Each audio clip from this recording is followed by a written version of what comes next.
Good morning friends. World history की इस तीसरी क्लास में आज हम वर्ल्ड वार फर्स्ट के बारे में अध्ययन करेंगे। इसके क्या कारण थे होने के और इसके क्या परिणाम हुए और यूरोप पर क्या प्रभाव पड़ा, विश्व पर क्या प्रभाव पड़ा, अमेरिका पर क्या प्रभाव पड़ा, इसके बारे में पूरा विस्तृत अध्ययन हम करेंगे। इसके पहले हम देख लेते हैं कि वर्ल्ड वार फर्स्ट के पहले विश्व का नक्शा या यूरोप का नक्शा कैसा था। विश्व का नक्शा के बजाय यूरोप का नक्शा कैसा था, इसको देख लेते हैं। तो इसमें हम देखिए, ये छोटा सा नक्शा, इसको समझाने के लिए बताते हैं। जैसे ये ऊपर से देखिए तो समझ में आ जाएगा। ये है ब्रिटेन, ब्रिटेन आप समझ रहे होंगे, और बीच में इंग्लिश चैनल है, ये इंग्लिश चैनल है, ठीक। नॉर्थ सी ये है, नॉर्थ सी, और इसके बाद ये यूरोप शुरू होता है, मेन यूरोप। इधर अटलांटिक सी है, ठीक। और ये है आयरलैंड, क्या है, आयरलैंड। आपको समझ में आ रहा होगा मैप। अब असली समझना आपको, ये तो क्लियर हो गया हमने ये बताने के लिए कि इसका लैंडमार्क आप समझ जाइए तो आपको यूरोप समझ में आएगा। अब ये आप समझिए, देखिए ये अफ्रीका वाला पोर्शन है, यहाँ से ये नीचे अफ्रीका है, ठीक। यहाँ ये जिब्राल्टर की जलसंधि है, जिब्राल्टर की जलसंधि है। इसके बाद मेडिटेरियन सी आता है, मेडिटेरियन सी में इटली देखिए अंदर आया हुआ है, ठीक। और ये है, इसके ऊपर जाएंगे तो स्पेन है, पुर्तगाल है, फिर फ्रांस है, ये फ्रांस ये पूरा। यहाँ स्विट्जरलैंड लगा हुआ है, इटली से लगा हुआ है इधर जो है, और ये बेल्जियम है। यहाँ फ्रांस जहाँ ख़त्म होता है, ऊपर ब्रिटेन है ही है, ये बेल्जियम है, और ये नीदरलैंड है। और ये जर्मन, ये पूरा पहले जर्मन, वर्ल्ड वार फर्स्ट के पहले का मैप है, ये ध्यान रखिएगा, वर्ल्ड वार फर्स्ट के पहले का मैप है। ये पूरा जर्मन एम्पायर था, पूरा जर्मन एम्पायर था। इसमें बहुत सारे देश, जैसे पोलैंड आप देख रहे होंगे, पोलैंड वगैरह नहीं है, तो ये पूरा जर्मन एम्पायर था। ये स्विट्जरलैंड था, और ये नीचे जो पूरा था ये ऑस्ट्रिया हंगरी था। ऊपर ये डेनमार्क है, ये सब जर्मन एम्पायर के अंतर्गत है। ऊपर बर्लिन है, नॉर्थ सी है, डेनमार्क है, बाकी इधर स्कैंडिनेवियाई देश हैं। और फिर इधर आइए तो ये रूस है, RUSSIA, रसिया है ये, ठीक। और नीचे अब आइए, ऑस्ट्रिया हंगरी नीचे, जर्मन साम्राज्य के नीचे ऑस्ट्रिया हंगरी का साम्राज्य था, ये पूरा यहाँ तक। इसके नीचे ये बाल्कन प्रायद्वीप है, ये जो नीचे वाला हिस्सा आप देख रहे हैं, ये ग्रीस को ले करके ये क्या है, बाल्कन प्रायद्वीप। इसको इसलिए समझना जरूरी है क्योंकि बाल्कन प्रायद्वीप ही वो हिस्सा था जहाँ से तात्कालिक रूप से शुरुआत हुई। और इसके जो बाल्कन युद्ध फर्स्ट, बाल्कन युद्ध सेकंड हुआ, इसने यूरोप में इतनी अस्त व्यस्त कर दिया और सारी राजनीति को एक क्या कहते हैं, ज्वालामुखी के मुहाने पर खड़ा कर दिया इसने पूरे यूरोप को, कि ये इसका अगर वर्ल्ड वार फर्स्ट का एक सिरे से पूछा जाए कहाँ इसकी चिंगारी कहाँ छुपी थी, तो बाल्कन प्रायद्वीप कह सकते हैं। तो ये बाल्कन प्रायद्वीप समझना जरूरी है। अब देखिए, ये पूरा ये क्षेत्र बाल्कन प्रायद्वीप है। इसमें ये ऊपर वाला हिस्सा ये बोस्निया हर्जेगोविना है, इसकी राजधानी थी सराजेयो। राजधानी क्या थी, सराजेयो। अभी आएगा बार बार सराजेयो इसके बाद ये सर्बिया है इसके बगल में, इसके बगल में बुल्गारिया, रोमानिया, फिर ब्लैक सी है नीचे। ये पूरा हिस्सा पहले ऑटोमन साम्राज्य का हिस्सा था। पहले जो है ये ऑटोमन साम्राज्य का हिस्सा था। ऑटोमन साम्राज्य जब थोड़ा सा कमज़ोर हुआ, टूटा, तो इन क्षेत्रों को हड़पने के लिए रूस, सर्बिया का जो रूस था, सर्बिया का सहयोगी था, ये रूस अपने अंडर में लेना चाहता था, उसका नेतृत्व रूस करना चाहता था। इधर ऑस्ट्रिया हंगरी और जर्मनी एक साथ मिलकर के इसका नेतृत्व जर्मनी करना चाहता था, ऑस्ट्रिया हंगरी के सहयोग से। अब ये दोनों साम्राज्य लगे हुए थे, इनके साथ ही लगा हुआ था ये पूरा क्षेत्र, बाल्कन प्रायद्वीप का पूरा क्षेत्र उससे लगा हुआ था। तो ये पूरा उससे कंट्रोल करना चाहते थे। अब जब ये स्थिति बनी हुई थी तो ऐसे में पूरे यूरोप की स्थितियां हम जानते हैं कि रूस, यहाँ अगर ये तीनों आपस में गुथ रहे हैं तो फ्रांस, ब्रिटेन, जो कि ब्रिटेन सर्वशक्तिशाली था, पूरे विश्व में उसके थे उपनिवेश थे, तो चुप तो रह नहीं सकता था। तो ऐसे में ब्रिटेन के लिए स्थिति ये थी, ब्रिटेन और फ्रांस के लिए, जो ब्रिटेन और फ्रांस एक अलायंस के रूप में जुड़े हुए थे, तो उनके लिए स्थिति थी कि वो इन स्थितियों को कंट्रोल करें और एक ऐसी स्थिति बनाएं कि उस पर दोनों के नियंत्रण को बचाया जा सके। अब देखते हैं कि इसके कारण, प्रथम विश्व युद्ध के जो मूल कारण है, इसको समझने के लिए तात्कालिक के बजाय हम पहले गहराई में जाते हैं। तो सबसे पहला कारण अगर देखते हैं, कारण अगर नोट करते हैं, हमने मैप समझ लिया, अब कारण समझने में आसानी होगी। कारण, पहला कारण अगर देखा जाए तो पहला कारण ये था कि 1875 ईस्वी तक, 1875 तक, 1875 ईस्वी तक, जब तक जर्मनी और इटली का एकीकरण नहीं हुआ था, तब तक जो है जितने साम्राज्य थे, जैसे फ्रांस हुआ, ब्रिटेन हुआ, स्पेन हुआ, पुर्तगाल हुआ, ठीक, नीदरलैंड हुआ, ये सब देश जो है आपस में, जितने विश्व के देश थे उनको आपस में उपनिवेश के रूप में बांट चुके थे। इसके पहले जब उपनिवेश, जैसे औद्योगिक क्रांति का क्लास आप देखेंगे तो औद्योगिक क्रांति के बाद क्या हुआ, औद्योगिक क्रांति जब हुई, औद्योगिक क्रांति के बाद ब्रिटेन के लिए ये संभव नहीं था कि अपने समस्त माल को, जो फैक्ट्री द्वारा उत्पादित माल था, वो यूरोप में खपा सके। यूरोप में खपाना उसके बस की बात थी नहीं, क्योंकि यूरोप में जनसंख्या ही उतनी नहीं थी। तो उसके लिए ज़रूरी था कि अपने उपनिवेशों का उपयोग किया जाए, वहाँ से कच्चा माल भी प्राप्त होता था और अपने उसके माल भी खप जाते थे, दोनों काम होता था, दोहरा लाभ होता था। लेकिन जब फ्रांस और पुर्तगाल, स्पेन, ये सब देश में कोई टकराहट होती थी उपनिवेश को लेकर के, कि जैसे भारत में देखते थे फ्रांस और फ्रांसीसी और ब्रिटेन, फ्रांसीसी युद्ध हम देख रहे हैं। ब्रिटेन, अगर आधुनिक भारत पढ़ते हैं तो फ्रांस और ब्रिटेन का युद्ध यहाँ जैसे वहाँ शुरू होता था यूरोप में, वैसे यहाँ शुरू हो जाता था। प्रतिद्वंदिता चलती रहती थी। अंततः प्रतिद्वंदिता के रूप में क्या हुआ कि फ्रांस को भारत छोड़ के जाना पड़ गया, भारत या कुछ क्षेत्रों पर ही रह गए और बाकी क्षेत्र ये कब्जे में कर लिए। तो यही स्थिति होती थी अन्य देशों के लिए भी कि पुर्तगाल, जब तक उपनिवेश बचे हुए थे तब तक आपस में ये लोग किसी न किसी तरह समझौता कर लेते थे कि भाई इसको हम ले लेते हैं, हमारा वाला वो तुम ले लो, या तुम्हारा वाला वो हम ले लेते हैं, ये तुम ले लो। मतलब इस तरह से इनका समझौता चलता रहता, थोड़ी मोटी झड़प से ख़त्म, मामला रफा दफा हो जाता था। लेकिन जब सारे उपनिवेश बट चुके और 1875 के बाद इटली और जर्मनी का एकीकरण होता है, जर्मनी का एकीकरण हो जाता है। तो इससे क्या होता है, इटली और जर्मनी का एकीकरण होने से ये शक्तिशाली हो जाते हैं। जर्मनी में इस्पात का इतना अच्छा उत्पादन होता है कि वो ब्रिटेन और फ्रांस को पीछे छोड़ देता है। अब उस खपत को, उस उत्पादन को खपाने के लिए अब जर्मनी को भी अपने स्वनियंत्रित बाजार की आवश्यकता थी, जर्मनी को भी स्थित थी स्वनियंत्रित बाजार, और इटली को भी। लेकिन अभी हमने बताया कि सारे उपनिवेश तो बढ़ चुके थे, कहीं कोई जगह ही नहीं थी, सारे लोग, अब पहले समझौता हो जाता था, लेकिन अब स्थिति ये आ गई कि उपनिवेश प्राप्त करने के लिए उपनिवेश समझौते से नहीं, छीन करके प्राप्त हो सकते थे। कैसे प्राप्त होते थे? छीन करके, या तो भाई लड़ो और छीन लो उपनिवेश, यही एक चारा बचा था। अब इन दोनों लोगों के लिए, चूँकि ये औद्योगिकरण का प्रभाव पूरे यूरोप में था, तो ऐसे में इन दोनों लोगों के लिए यही चारा बचा था। जर्मनी ने उस समय जो था, ऑटोमन साम्राज्य जो है, ये पूरा क्षेत्र, ऑटोमन साम्राज्य क्या था, पतनशील था, पतन हो गया था इसका, उस्मानिया सल्तनत यहाँ की ढह गई थी। तो इसने बर्लिन से, यहाँ से लेकर के बगदाद तक रेलवे लाइन बनाने का प्लान किया। इससे फ्रांस और रूस डर गए। इनके लिए फ्रांस और रूस डर गए क्योंकि इनके हितों को यहाँ धक्का पहुँचता। उधर रूस भी था, रूस के, जर्मन अगर यहाँ लाइन बना लेता तो बाल्कन प्रायद्वीप सहित जो ऑटोमन साम्राज्य के और क्षेत्र थे उनमें रूस संबंधित जो, रूस की जो इन क्षेत्रों में महत्वाकांक्षाएं थी वो टूट जाती। तो डरना स्वाभाविक था। ऐसे में ट्रिपल अलायंस बना, एक दूसरे के खिलाफ जो गुटबंदी थी वो शुरू हो गई और एक दूसरे के खिलाफ जो हथियारों की होड़ थी वो प्रारंभ हो गई। अब इटली की बात करते हैं।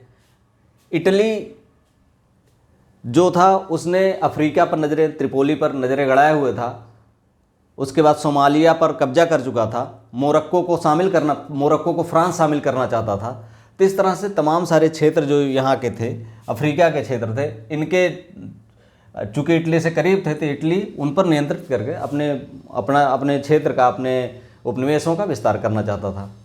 तो एक जो ये प्रतिस्पर्धा थी उपनिवेशों को प्राप्त करने की और चूंकि ये उपनिवेश अब सबके कोई न कोई सबका सेट हो गया था, सबके अधिकार क्षेत्र में आ गए थे उपनिवेश, ऐसे में ये ज़रूरी था कि एक दूसरे से लड़े जाएं और लड़ने के लिए हथियारों की होड़ या हथियार इकट्ठे होने चाहिए। और वो हथियारों की होड़ यूरोप में प्रारंभ हो गई और हथियारों की होड़ गुटबंदी इतनी तेज हो गई कि विश्व युद्ध के पहले तक एक तरह से एक बारूद के ढेर पर यूरोप बैठा था। एक चिंगारी ही उसे भड़का सकती थी और पूरे विश्व युद्ध को भड़का सकती थी, और यह हुआ भी यही। और जब ये घटना ऑटोमन बाल्कन प्रायद्वीप में घटी तो सीधा सीधा जो है उसका असर वो विश्व युद्ध में परिणित हो गई। और कोई समय होता तो ये ऐसा ना होता, इसको सुलझा लिया जाता, लेकिन इस समय स्थितियाँ इतनी भयावह हो गई थी कि कोई इसका नियंत्रण करने वाला नहीं था। इसके बाद अगला देखते हैं, इसका अगला पॉइंट अगर देखते हैं कि कारण में और क्या होता है, तो जो तात्कालिक कारण है, ये तो हो गया जो कारण था कि क्यों हुआ। इसके अलावा हम जानते हैं कि ऑस्ट्रिया हंगरी जो ये साम्राज्य था, ये बाल्कन प्रायद्वीप में इंटरेस्टेड था। ये बाल्कन प्रायद्वीप जो उस्मानिया सल्तनत से जो ख़त्म हुई थी उसको ये अपने अंडर में लेना चाहता था, और जर्मनी को इसका समर्थन प्राप्त था, जर्मनी का समर्थन प्राप्त था। इसी वजह से इसने 1908 में ऑस्ट्रिया ने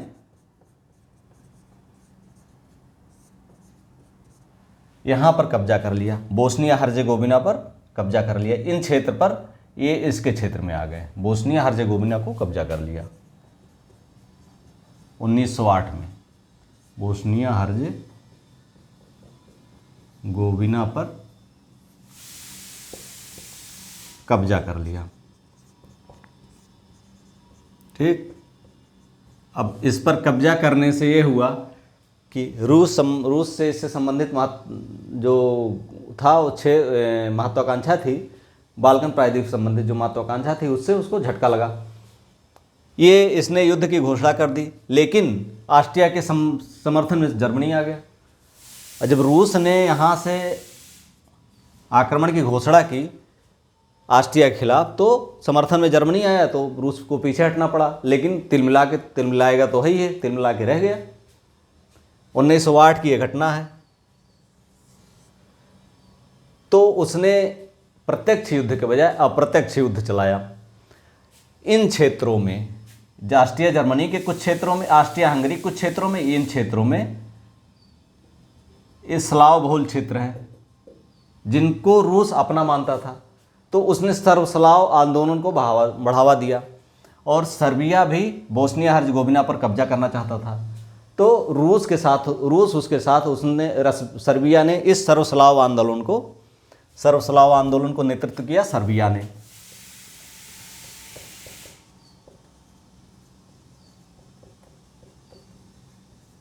सर्वस्लाव आंदोलन का नेतृत्व सर्बिया ने किया। ठीक, ये समझ में आ गया होगा। अब सर्बिया ने इसको, चूंकि इस पर कब्जा करना चाहता था, इसको ऑस्ट्रिया हंगरी ने ले लिया। एक तो इसका पड़ोसी से जलन वैसे ही होती है, पड़ोसी से हमेशा रगड़ा लगा रहता है। तो अब रसिया के सहयोग से इसने सर्वस्लाव आंदोलन को, जब रूस पीछे हट गया ऑस्ट्रिया हंगरी के खिलाफ युद्ध में 1908 का कब्जा के बाद, बोस्निया हर्जेगोविना पर जब ऑस्ट्रिया ने कब्जा किया, रूस ने आक्रमण का जो चेतावनी दी, लेकिन जर्मनी के इसके साथ आने से वो हट गया। तो उसने सर्वस्लाव आंदोलन को बढ़ावा दिया। सर्वस्लाव आंदोलन इन क्षेत्रों में, स्लाव बहुल क्षेत्रों में रहते थे, ये ऑस्ट्रिया हंगरी के क्षेत्र में भी रहते थे, ऑटोमन साम्राज्य के क्षेत्रों में भी रहते थे। तो उसने जो है इन क्षेत्रों को एक अलग क्षेत्र बनाने का निर्णय लिया और सर्वस्लाव आंदोलन बढ़ाया, और सर्बिया इसका नेतृत्व कर रहा था। ये क्लियर हो गया होगा। ऐसी स्थितियों में चूंकि 1908 में कब्जा कर चुका था और सर्बिया यहाँ पर सर्वस्लाव आंदोलन को बढ़ावा दे रहा था, और इसी समय यहाँ का आर्कड्यूक जो फर्डिनेंड था वो आया घूमने यहाँ पर, और सर्बिया में घूमने आया। आर्कड्यूक फर्डिनेंड जो था ऑस्ट्रिया की गद्दी का उत्तराधिकारी,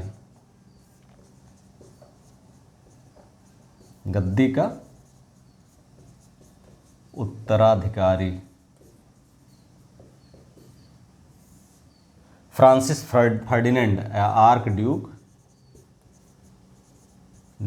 फर्डिनेंड, ये आया घूमने। और इसकी राजधानी सर्बिया की राजधानी, ये सॉरी, बोस्निया हर्जेगोविना की राजधानी सराजेयो में 28 जून 1914 को इसकी हत्या कर दी जाती है। आर्कड्यूक फर्डिनेंड की, जो ऑस्ट्रिया हंगरी की गद्दी का उत्तराधिकारी था, उसकी हत्या कहाँ कर दी जाती है? बोस्निया की राजधानी सराजेयो में हत्या कर दी जाती है। और इसकी हत्या में वास्तव में हाथ किसका था? सर्बिया के कुछ आतंकवादी या सर्वस्लाव आंदोलन जो बढ़ावा दे रहे थे, उनके कुछ आतंकवादी संगठनों का, या उनके जो क्रांतिकारी संगठन थे उनका हाथ था। अब जब ये हत्या हो जाती है तो ऑस्ट्रिया इसमें सर्बिया का हाथ देखता है और सर्बिया को धमकी देता है और युद्ध की धमकी देता है। सर्बिया सरेंडर करता है और इससे समझौता करता है ऑस्ट्रिया हंगरी से। सर्बिया जो है सरेंडर इसको मानता है और इसको ऑस्ट्रिया हंगरी से समझौता करने का प्रयास करता था, लेकिन एक शर्त ऐसी होती है जिससे इसकी सर्बिया की प्रभुसत्ता को खतरा पहुंचता है, और उसी वजह से उस शर्त को नहीं मानता है सर्बिया, और ऑस्ट्रिया हंगरी या ऑस्ट्रिया ने सर्बिया पर अटैक कर दिया 28 जुलाई को। 28 जून की घटना होती है। 28 जुलाई 1914 को ऑस्ट्रिया ने सर्बिया पर हमला किया। ऑस्ट्रिया ने सर्बिया पर हमला किया। ठीक, ऑस्ट्रिया ने सर्बिया पर हमला कर दिया और विश्व युद्ध 28 जुलाई 1914 को प्रारंभ हुआ। कब हुआ? 28 जुलाई 1914 को प्रथम विश्व युद्ध प्रारंभ हो गया। अब प्रथम विश्व युद्ध प्रारंभ हुआ तो यहीं तक नहीं सीमित रहा। ये विश्व युद्ध क्यों बना ये हम बताते हैं।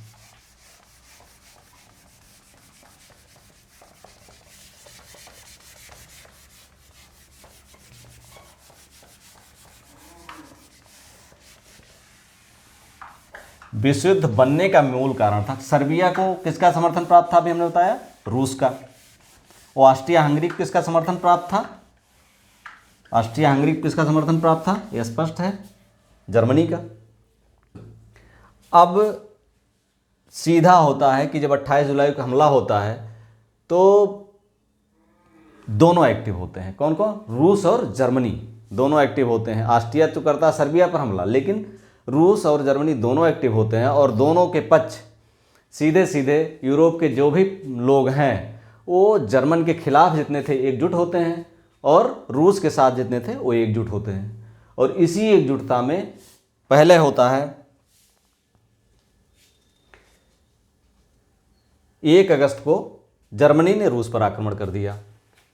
1 अगस्त को जब युद्ध शुरू ही हो गया, चूंकि सर्बिया पर आक्रमण, जान रहा था कि रूस अब सर्बिया की तरफ से आएगा, तो 1 अगस्त को जर्मनी ने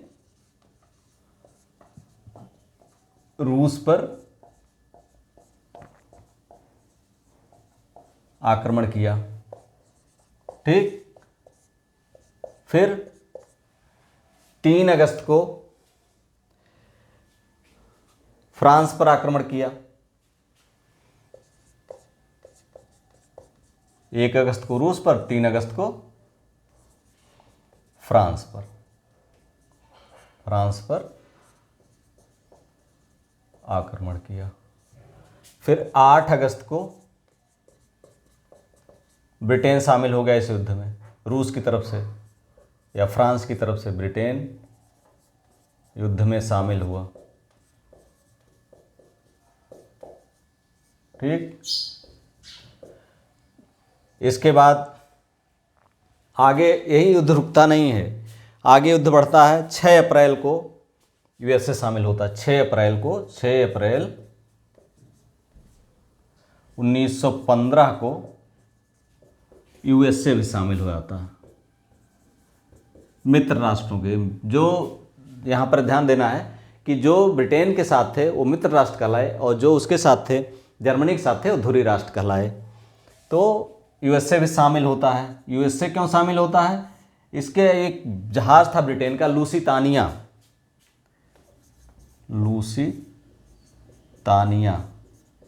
इसमें 1153 यात्री सवार थे, जिसमें 127 अमेरिका के थे। ठीक, तो इसको जो है जर्मनी की यू बोट ने डुबा दिया, जिसमें 127 अमेरिकी नागरिक मारे गए। इसी वजह से अमेरिका भी इस युद्ध में शामिल हुआ। इसके बाद 26 अप्रैल को इटली भी मित्र राष्ट्रों की तरफ शामिल हो गया। 26 अप्रैल को 1915 को इटली भी शामिल हुआ। हालांकि ट्रिपल अलायंस जो बना था उसमें वो जर्मनी के साथ था, लेकिन उसकी आशा में कि युद्ध जीतने के बाद जो उपनिवेश मिलेंगे उसकी आशा में ये इसके साथ शामिल हो गया, मित्र राष्ट्रों के साथ शामिल हो गया 26 अप्रैल 1915 में। इस तरह से ये युद्ध जो है पूरा व्यापक हो गया, पूरा यूरोप को इसने कवर कर लिया और ये युद्ध 4 वर्षों तक चला। इसका युद्ध समाप्त हुआ 28 जुलाई 1914 को शुरू हुआ और 11 नवंबर 1918 को ये समाप्त हुआ। ठीक, 11 नवंबर 1918 को समाप्त हुआ। इसमें लगभग 37 देशों ने भाग लिया। कितने देशों में? 37 देशों ने भाग लिया।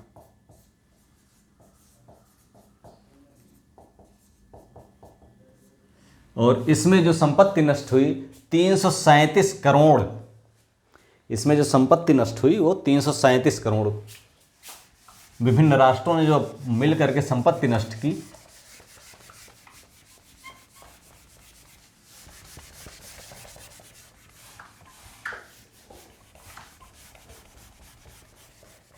सैंतीस 337 करोड़ संपत्ति नष्ट हुई। संपत्ति नष्ट हुई कितने की? 337 करोड़ की संपत्ति नष्ट हो गई। इसके अलावा मृत्यु हुई, 1 करोड़ की मृत्यु हो गई। इसके अलावा घायल हुए 2 करोड़, 2 करोड़ लोग घायल भी हुए। ये युद्ध हुआ तो यूरोप में सबसे ज़्यादा क्षति यूरोप में उठाई, लेकिन इसका जो प्रभाव हुआ ये आर्थिक, सामाजिक और राजनीतिक जो भी प्रभाव हुआ ये पूरा विश्वव्यापी हुआ। और इसके कारण इसको हम देखेंगे क्या क्या प्रभाव हुआ। अब आगे इसका कारण देखते हैं, वो सारी इसके परिणाम जो हुए उसको देखते हैं।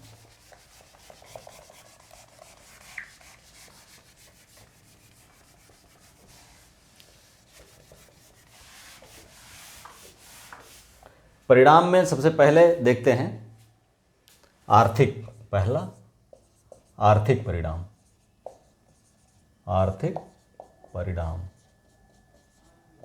परिणाम में क्या हुआ? सबसे ज़्यादा जो हुआ हमने बताया 337 करोड़ की संपत्ति नष्ट हुई,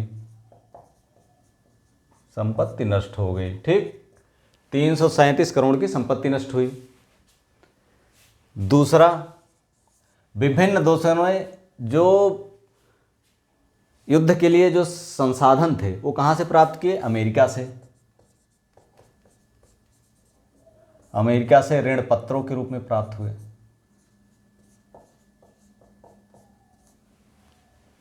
अमेरिका ने ऋण पत्रों के रूप में इनको दिया, जिनको युद्ध के बाद भुगतान करना था। इससे पूरी अमेरिकी अर्थव्यवस्था को लाभ होने वाला था और ये जो व्यवस्था बनी पूरे यूरोप में, जो अमेरिका की देनदारी जो है पूरे यूरोप की बन गई, पूरा यूरोप इसका कर्जदार हो गया। और तीसरा जो था, जो मुख्य हुआ कि खूब उत्पादन बढ़ाया गया। इस दौरान उत्पादन खूब बढ़ा। लेकिन युद्ध के बाद क्या हुआ? जनसंख्या कम हो गई। 3 करोड़ तो ऐसे खत्म हो गए, 3 करोड़ तो ऐसे, 1 करोड़ तो खत्म हो गए ऐसे ही, कितनी जनसंख्या ही थी। इसके अलावा जब युद्ध कम हुआ तो उत्पादन मांग भी कम हो गई। एक तरह जो सुस्ताने की प्रक्रिया, दौड़ने के बाद आदमी थक जाता, सुस्ताता, वही स्थिति आ गई यूरोप की। तो क्या हुआ? इससे उत्पादन तो खूब बढ़ा था, कंपनियों की पावर बढ़ गए थे, संसाधन बढ़ गए थे, उत्पादन करने की क्षमता बढ़ गई थी, उत्पादन हो रहे थे, लेकिन उपभोग करने वाले लोग रह नहीं गए।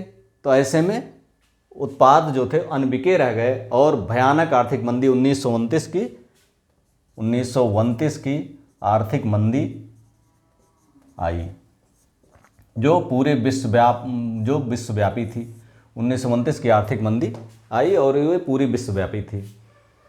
इसके अलावा जो अमेरिका से ऋण पत्रों द्वारा प्राप्त हुआ था इनको सहयोग, उसको चुकाने के लिए यूरोप को अपनी स्थिति को, जो पुरानी स्थिति थी, वो प्राप्त नहीं कर पाया और इसको चुकाने के लिए काफ़ी मशक्क़त करनी पड़ी। और जो एक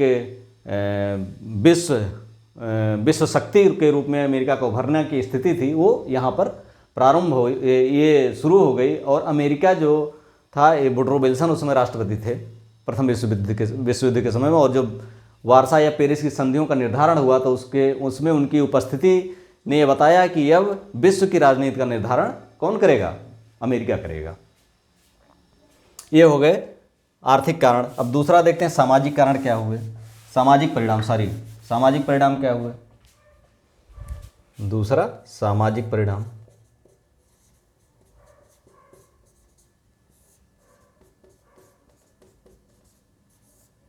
सामाजिक परिणाम में पहला ये हुआ कि ये 3 करोड़ लोग जो प्रभावित हुए, हमने बताया था कि 3 करोड़ लोग प्रभावित, 1 करोड़ तो मर गए, 2 करोड़ लोग घायल हो गए, तो ये 3 करोड़ जो प्रभावित हुए पुरुष थे, महिलाएं तो घर में थी। तो इससे हुआ कि जनसंख्या का जो बैलेंस बना हुआ था वो पहले ही था, महिलाएं थोड़ी सी संख्या ज़्यादा थी, अब और बैलेंस बिगड़ गया और यूरोप में नारी के या महिलाओं की मुक्ति का मार्ग खुला, महिला मुक्ति का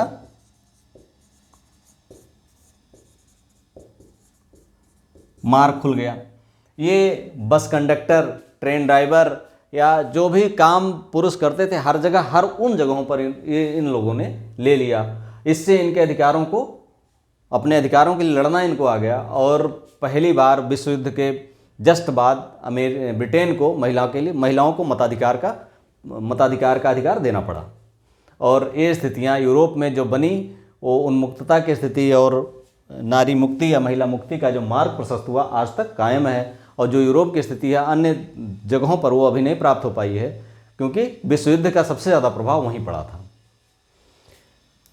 इसके बाद अगर हम राजनीतिक परिणाम में देखें तो राजनीतिक परिणाम में बहुत सारे देश, बाल्कन के कई देश स्वतंत्र हुए। वो स्लोवाकिया, बोस्निया हर्जगोविना, सर्बिया, सब सारे देश अलग हो गए। बुल्गारिया, रोमानिया अलग अलग देश बन गए। पोलैंड, वारसा जो रूस के अंतर्गत था, ये अलग देश बना। इस तरह से यूरोप का नक्शा, इसके जर्मन के क्षेत्रों को काट करके फ्रांस को दिया गया, कुछ क्षेत्रों को, कुछ पोलैंड को दिया गया, कुछ इधर नीदरलैंड और बेल्जियम को दिया गया। ऑस्ट्रिया हंगरी साम्राज्य को ख़त्म कर दिया गया। हैम्सबर्ग साम्राज्य खत्म, हैम्सबर्ग वंश खत्म कर दिया गया। इसके बाद 1917 की रूसी क्रांति में रूस का जारशाही शासन वहाँ खत्म हो गया, वहाँ गणतंत्र बना। तो इस तरह से प्रथम विश्व युद्ध के बाद बहुत सारे राजनीतिक परिणाम हुए और इसने पूरे यूरोप को, जो उसका वर्चस्व था वो उसने हटा दिया। वर्चस्व के रूप, जो विश्व में वर्चस्व था वो हटा दिया। रूस के सैनिकों या जो यूरोप के उपनिवेश थे, उन उपनिवेशों ने, अब इनकी जो महानता थी, इनका जो सर्वोच्च होने की भावना थी, चूँकि सैनिक जो थे विश्व युद्ध में, उपनिवेशों को भी सैनिक लड़े, यहाँ के भी सैनिक लड़े, साथ मिल करके लड़े, और वो उपनिवेशक सैनिक ने अधिक बहादुरी दिखाई या उनसे कहीं कम नहीं थे। ऐसे जो उपनिवेशों में ये भावना थी कि ये सर्वोच्च है, नैसर्गिक रूप से सर्वोच्च है, वो भावना टूटी और उपनिवेशों के स्वतंत्र होने की जो प्रक्रिया थी वो तेज हुई। तो राजनीतिक परिणाम के रूप में ये सारी चीज़ें आई और विश्व इतिहास में या विश्व में जो इसका प्रभाव पड़ा यही था कि उपनिवेश जो स्वतंत्र होने की कगार पे आ गए, यूरोप का वर्चस्व टूट गया, अमेरिका प्रथम महाशक्ति के रूप में उभरा। इसके ज्योग्राफी चेंज हुई, जो यूरोप थी उसकी ज्योग्राफी, इसका भूगोल बदल गया, इसमें नए नए देश उदित हुए। तो इस तरह से बहुत सारे प्रभाव हुए। तो हमने देखा कि आर्थिक, राजनीतिक और सामाजिक परिणाम के रूप में क्या स्थिति आई और यूरोप क्या कारण थे इसके विश्व युद्ध के। आप अच्छी तरह समझ गए होंगे। अगर कोई चीज़ रह गई हो तो आप कमेंट में ज़रूर बताइएगा। और वीडियो अच्छा लगा तो like, subscribe and share. Next video जो हमारा आएगा ये इसके प्रथम विश्व युद्ध के बाद जो वार्सा की संधि हुई जिसमें द्वितीय विश्व युद्ध के बीज छुपे हैं उससे संबंधित होगा। Thank you for watching.